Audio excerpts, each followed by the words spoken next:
Jika kita ditanya, kapan waktu terdekat antara Allah dengan hambanya?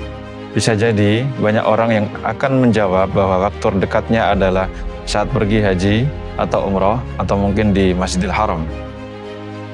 Akan tetapi ternyata jawabannya tidak demikian. Rasulullah memberikan jawaban yang alhamdulillahnya setiap orang bisa melakukan. Apa jawabannya? Mari kita dengarkan perkataan Rasulullah dalam dua hadis ini. Yang pertama, waktu terdekat antara Allah dengan manusia adalah aqrabu ma yakunu rabbu minal abdi fi jawfil lailil akhir.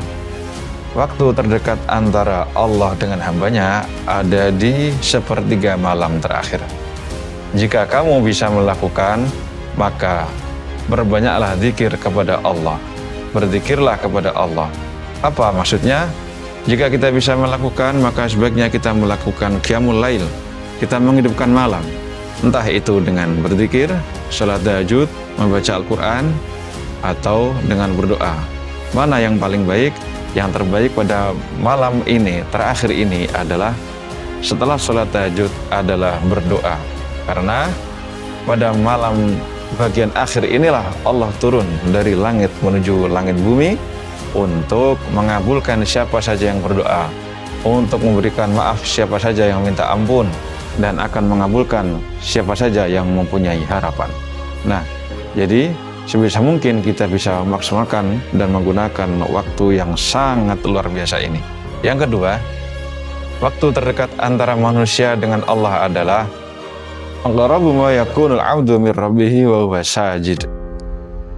Waktu terdekat antara manusia dengan Tuhannya adalah saat dia bersujud. Karenanya, maka berbanyaklah berdoa saat sujud itu. Jadi, pada hadis yang kedua ini, Nabi menekankan bahwa kita diharapkan untuk memperbanyak doa.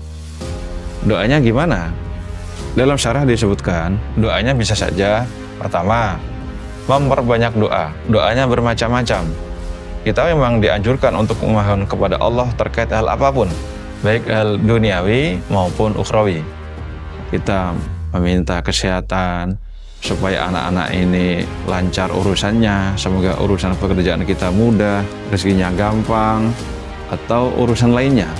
Dan bisa juga untuk urusan akhirat, semoga kita nanti besok di hari kiamat dimudahkan hisabnya, atau mungkin semoga kita meninggal dalam keadaan husnul khotimah. Semoga saja kita ini dan seluruh keluarganya dijadikan menjadi ahli ibadah. Ini adalah kepentingan-kepentingan ukhrawi.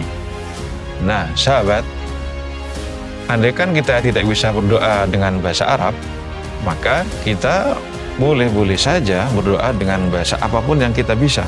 Bahasa Indonesia, bahasa Sunda, bahasa Jawa, tentu tidak masalah.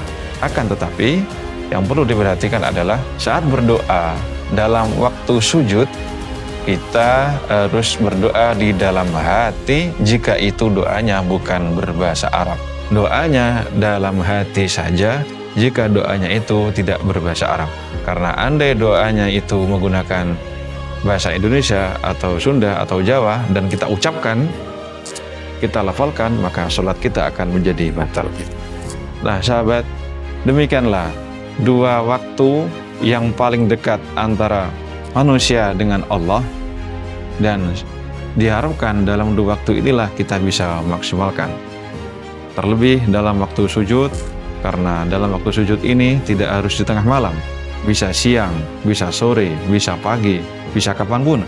Yang pasti dalam keadaan kita sholat. Lebih spesial lagi adalah di waktu sujud, karena di waktu sujud inilah simbol penghambaan seorang hamba kepada Allah. Anggota tubuhnya yang paling mulia dia tempelkan ke tanah, melangitkan doa, sehingga dengan demikian doanya lebih mudah untuk diijabah dan dikabulkan oleh Allah. Semoga kita tidak berputus asa dan semakin bisa mendekat kepada Allah dan menggunakan dua waktu ini untuk berdoa, dan semoga mudah untuk diijabah. Semoga ada manfaatnya.